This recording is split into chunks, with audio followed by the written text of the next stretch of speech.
الحمد لله رب العالمين، والصلاة والسلام على أشرف الأنبياء والمرسلين سيدنا ونبينا وحبيبنا وشفيعنا مولانا محمد وعلى آله وصحبه أجمعين. أعوذ بالله من الشيطان الرجيم. بسم الله الرحمن الرحيم. ومن يبتغي غير الإسلام دينا فلن يقبل منه وهو في الآخرة من الخاسرين. بزرگان محترم، بھائیوں اور دوستوں، نبی کریم صلی اللہ علیہ وسلم کو جس دور کے اندر اللہ تبارک و تعالیٰ نے اپنا نبی اور رسول بنا کر دنیا کے اندر مبعوث فرمایا، اس دور کے حالات پر اگر نظر ڈالی جائے تو معلوم ہوتا ہے کہ دنیا کا کوئی علاقہ اس وقت ایسا نہیں تھا جہاں پر جہالت اور گمراہی پھیلی ہوئی نہ ہو. خصوصاً عربوں کے علاقے کے اندر جس انتہا درجے کی جہالت اور تاریکی اور ظلمت پھیلی ہوئی تھی، اللہ تعالیٰ نے اس وقت اپنے آخری نبی کے دنیا کے اندر مبعوث فرمانے کا ارادہ فرمایا، اور اللہ کے نبی صلی اللہ علیہ وآلہ وسلم اس وقت دنیا میں تشریف لائے جب لوگ آسمانی تعلیمات کو بھول چکے.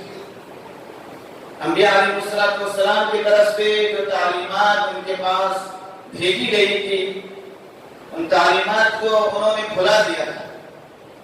چند گنے چنے لوگ ہو سکتے ہیں جو صحیح دین پر قائم رہے ہوں، لیکن وہ بھی اب اس کے اندر تحریف کر چکے تھے.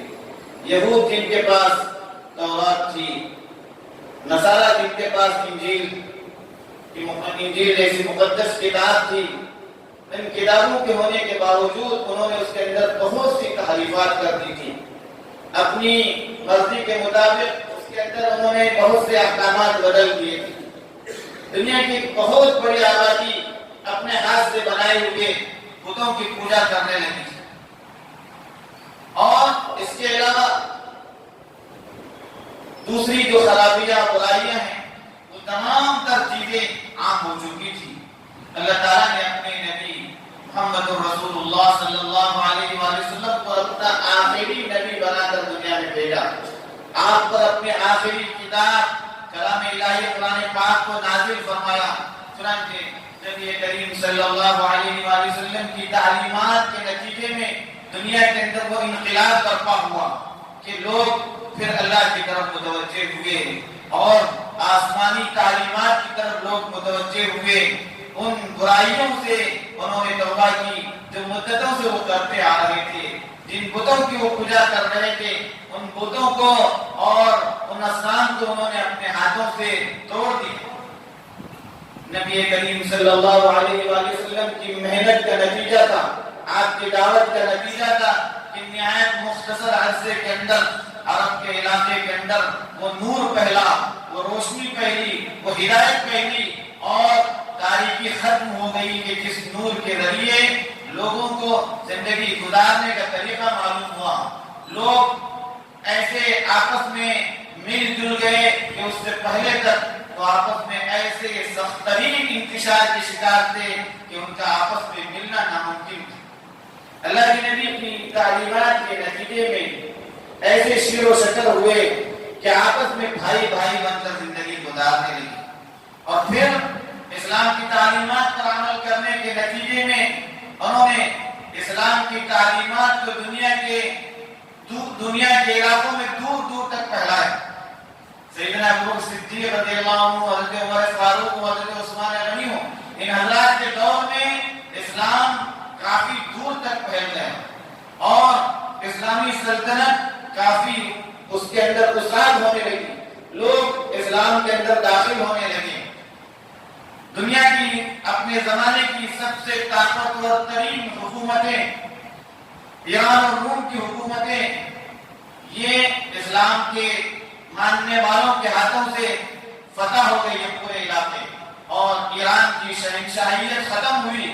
ایران پر اسلام کا جھنڈا لہرانے لگا، روم پر اسلام کا جھنڈا لہرایا، اور اس طرح سے دنیا کی اپنے زمانے کی سب سے طاقتور ترین جو قوتیں ہو سکتی تھی مادی اعتبار سے، وہ چونکہ اللہ کی لائی ہوئی، اللہ کی طرف سے اپنے انبیاء کو بھیجی ہوئی تعلیمات سے وہ غافل ہو چکے تھے، لیکن جب اللہ کے ان بندوں نے جو اللہ کے نبی کے تربیت یافتہ تھے، انہوں نے اللہ کے نبی کی لائی ہوئی تعلیمات کو لے کر دنیا کے مختلف علاقوں میں پھیل گئے، ان ظالم و جابر حکومتوں کا انہوں نے مقابلہ کیا جو اپنے مادی وسائل کے اعتبار سے ہر اعتبار سے طاقتور ترین قومیں سمجھی جاتی تھی، لیکن اسلام کی طاقت کے سامنے، دین کی طاقت کے سامنے، روحانیت کی طاقت کے سامنے وہ سرنگو ہو گئے اور اسلامی تعلیمات کو قبول کرنے پر مجبور ہو گئے۔ اللہ تعالیٰ نے اپنے نبی کے بھیجے ہوئے دین کے اندر وہ قوت و طاقت رکھی ہے کہ جو قوت کہ جن تعلیمات پر عمل کرنے کے نتیجے میں دنیا کے اندر اسلام کا پھر سے بول بالا ہو سکتا ہے۔ اللہ کا بھیجا ہوا جو دین ہے، اس دین کے تعلق سے اللہ نے اپنے نبی پر میدان عرفات میں اس آیت کریمہ کا نزول فرمایا، جو آیت کریمہ آپ پر نازل کی گئی، اليوم اکملت لکم دینکم واتممت علیکم نعمتی ورضیت لکم الاسلام دینا، کہ آج کے دن میں نے تمہارے لیے تمہارے دین کو مکمل کر لیا، اپنی نعمتوں کو تم پر پوری کر دیا، تم سے جنہیں اسلام سے راضی ہو گئے۔ یہ ایسا مستحق جافدہ سنایا گیا اہل اسلام کو کہ اہل اسلام اس خوشخبری کے ذریعے وہ اگر دین پر عمل کرنے والے ہوں تو انہیں پھر دوسروں کی طرف قطعاً نظر اٹھانے کی ضرورت نہیں ہے۔ اسلام ایک ایسا مکمل ضابط حیات اور ایک ایسا مکمل دین بنا کر کے اللہ تعالیٰ نے دیا ہے کہ اس کے اندر نہ کسی طرح کے کسی اضافے کی ضرورت ہے، نہ اس کے اندر کسی طرح کی کمی کی کوئی گنجائش ہے۔ دین مکمل کر دیا ہے۔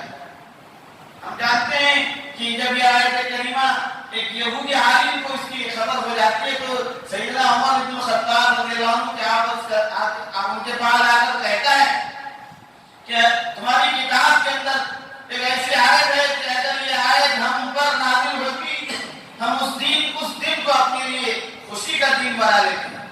سیدنا عمر نے پوچھا کہ وہ کون سی آیت ہے؟ اس نے کہا یہ والی آیت۔ اس وقت حضرت عمر رضی اللہ عنہ نے اس کو جواب دیا کہ یہ آیت جس دن نازل ہوئی ہے وہ مجھے اچھی طرح سے ہے۔ اللہ کے نبی میدان عرفہ میں کھڑے ہیں، عرفہ کا دن، جمعہ کا دن، اللہ تعالیٰ نے سب سے مبارک دن میں اس آیت کو نازل کیا۔ الگ سے پھر ہمیں خوشی منانے کی ضرورت نہیں ہے، وہ ہمارے لیے ایسے بھی خوشی کا دن اور سب سے بابرکت دن۔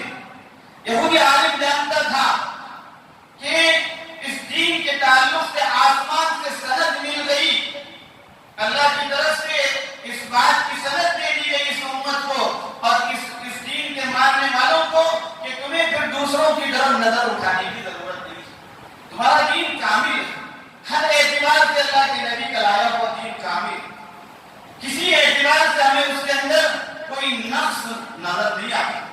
اللہ نے اس کو کامل بتایا، اپنی نعمتوں کو مکمل کرنے کا اللہ تعالیٰ نے اعلان فرمایا، اس سے بڑھ کر اور کیا بات ہو سکتی ہے؟ بزرگوں اور بھائیوں، ہم اسی دین کے ماننے والے ہیں، اسی نبی کے ہم پیروکار ہیں جس نبی پر یہ آیت اتری، یہ کلام پاک اترا۔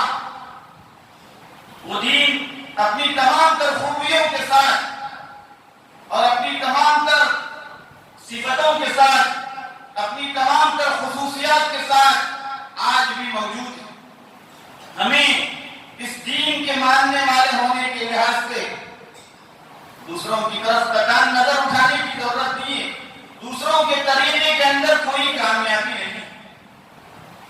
جو لوگ آسمانی ہدایت کو فراموش کر چکے تھے، آسمانی تعلیمات کو بھول چکے تھے، ان کے طریقوں کو اختیار کرنے کے اندر کوئی کامیابی نہیں، ان کی بتائی ہوئی باتوں پر چلنے میں کوئی کامیابی نہیں۔ اس کی وجہ یہ ہے کہ ان کا تعلق آسمانی تعلیمات سے ختم ہو چکا ہے، اور یہ امت، جس امت کے پاس اللہ کا آخری کلام موجود ہے، اس کا تعلق آسمانی تعلیمات سے جڑا ہوا، اس کے اندر اور قرآن پاک کی اصل تشریح ہے اللہ کے نبی کی سیرت طیبہ. اس کے اندر ہمیں اپنی زندگی کے تمام تر گوشوں اور تمام تر شعبوں کے اندر رہنمائی ملتی ہے. ہمیں اسی کے اندر رہنمائی تلاش کرنی چاہیے. اس لیے اب تعالیٰ نے فرمایا وَمَن يَبْتَغِ غَيْرَ الْإِسْلَامِ دِينًا فَلَن يُقْبَلَ مِنْهُ. ان الدین عند اللہ الاسلام. اللہ کے نزدیک پسندیدہ دین، قابل قبول دین، مقبول دین اگر کوئی ہے تو اسلام ہے، دین اسلام. اور دوسری جگہ فرمایا جو آدمی اسلام کی تعلیمات کو چھوڑ کر کے دوسرے دین کو، دوسرے مذہب کو، دوسری تعلیمات کو، دوسرے طور و طریق کو اختیار کرے گا، ہرگز ہرگز اس لیے وہ قبول نہیں کیا جائے گا. اس بات کا ہمیں صرف ایمان ہونا کافی نہیں ہے، اس بات پر ہمیں ایمان سے بڑھ کر اور یقین بھی ہونا چاہیے. جب ہم پورے یقین کے ساتھ آگے بڑھیں گے تو ہمیں دوسروں کے طریقے ہلکے نظر آئیں گے. اور اگر ہمیں اسلامی تعلیمات پر یقین نہیں ہوگا، اللہ کے نبی کی لائی ہوئی تعلیمات پر یقین نہیں ہوگا، تو ہم دوسری تعلیمات کے اندر، دوسرے طور و طریق کے اندر خوبیاں نکالنے والے ہوں گے. بزرگوں اور بھائیوں، قطعاً ایسی بات ہو نہیں سکتی.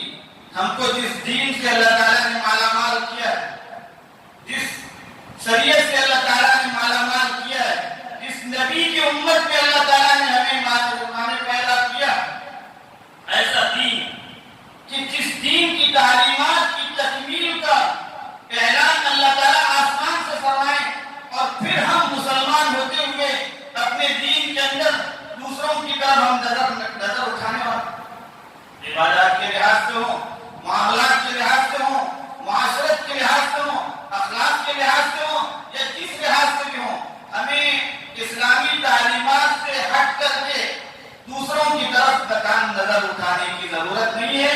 اللہ کے نبی پر نازل کیا ہوا یہ دین کامل مکمل ہے. ہر زمانے کے اندر اور ہر وقت میں یہ نہ صرف اپنے اندر لوگوں کے رہنمائی کرنے کی صلاحیت رکھتا ہے، بلکہ ان کی قیادت کی اس کے اندر صلاحیت موجود ہے. دنیا جتنی بھی ترقی کرے، دنیا والے جتنی بھی ترقی کرے، سائنس جتنی بھی ترقی کرے، اللہ نے اس دین کے اندر ہر زمانے کے لحاظ سے حل موجود، حل رکھا ہے. اور ہر زمانے کے علماء اکرام نے اسلامی تعلیمات کے اندر ان آنے والے مشاکل و مشکلات کا حل تلاش کیا ہے، اور آنے والی تمام تر مشکلیں اور مسائل اس کا حل اس دین کے اندر موجود ہے. ہمیں اس لیے نہ مایوس ہونا ہے، نہ کمزور پڑنا ہے. ہمیں حکم دیا ہے وَلَا تَهِنُوا وَلَا تَحْزَنُوا وَأَنْتُمُ الْأَعْلَوْنَ إِن كُنتُم مُؤْمِنِينَ. کمزور مت پڑنا اور پسماندگی اپنے اندر نہ لانا. تم ہی سر بلند ہو کر رہو گے، تم کو ہی سر بلندی حاصل ہوگی اگر تم مومن ہو. وَلِلَّهِ الْعِزَّةُ وَلِرَسُولِهِ وَلِلْمُؤْمِنِينَ. قرآن پاک میں یہ بھی فرمایا گیا عزت اور بڑائی صرف اللہ کے لیے، اللہ کے رسول کے لیے، اہل ایمان کے لیے. دنیا والوں کی عزت نہیں، دنیا کے مال و متاع کے اندر کامیابی نہیں ہے، دنیا کے اسباب کے اندر عزت نہیں ہے. عزت و کامیابی کا دار و مدار اللہ کے لائے ہوئے دین سے اپنا تعلق جوڑنے میں، اللہ کے نبی کی لائی ہوئی شریعت پر عمل کرنے میں ہمارے لیے کامیابی ہے. اللہ کے نبی کی پیدائش اور آپ کی سیرت طیبہ سننے کے مواقع ہمارے پاس آ رہے ہیں. ربیع الاول کا مہینہ آتا ہے، ہم اللہ کے نبی کی سیرت سننے کی کوشش کرتے ہیں خطبات کے ذریعے یا کسی اور طریقوں سے. ہمیں یہ جاننے کی ضرورت ہے کہ جس نبی کی سیرت ہم سننے جا رہے ہیں، اس نبی کو جب اللہ تعالیٰ نے اپنا آخری نبی بنا کر بھیجا، تمام انبیاء کا سردار بنا کر بھیجا، خاتم النبیین بنا کر بھیجا، اس اللہ نے جو اس کائنات کو ازل سے چلا رہا ہے، ابد تک اللہ تعالیٰ اس کائنات کو چلانے والا ہے، اس اللہ نے قیامت تک کے آنے والے انسانوں کے لیے اپنے نبی کو آخری نبی بنا کر بھیجا، اپنی کتاب کو آخری کتاب بنایا، اور اس نازل کردہ شریعت کو آخری شریعت بنایا. ہمیں اس نبی کی تعلیمات کو اور شریعت کے احکامات کو مضبوطی کے ساتھ اس پر عمل کرنے کی ضرورت ہے. اس کے نتیجے میں دنیا کے اندر بھی ہمارے لیے فوائد ہوں گے، امن ہوگا، دنیا والوں کو سکون ہوگا، چین ہوگا، مال و متا سے مالا مال کر دیے جائیں گے۔ اور اس سے بڑھ کر جب اللہ کی حضور حاضری ہوگی، جب اللہ کے پاس حاضری ہوگی، اس وقت اللہ تبارک و تعالیٰ کی طرف سے ہر طرح کے عذابات سے حفاظت ہوگی، اور اللہ کی طرف سے نعمتوں کی جو نعمتیں اللہ تعالیٰ نے جنت کی اور اپنی رضا کی شکل میں رکھی ہے، ان نعمتوں اور اس جنت اور اس رضا کے ہم مستحق ہوں گے۔ شرط یہ ہے کہ ہم اللہ کے نبی کے لائے ہوئے اس دین کے پیروکار ہوں، سختی سے اس پر عمل کرنے والے ہوں، اسلام کی کسی تعلیمات سے، کسی حکم سے ہم سرنو انحراف کرنے والے ہوں۔ اللہ تعالیٰ مجھے بھی اور آپ کو بھی اس بات کی توفیق عطا فرمائے، ایمان کی سلامتی ہم سبوں کو نصیب فرمائے، اپنے وقت پر ہمیں ایمان پر خاتمہ نصیب فرمائے۔ آمین و آخر دعوانا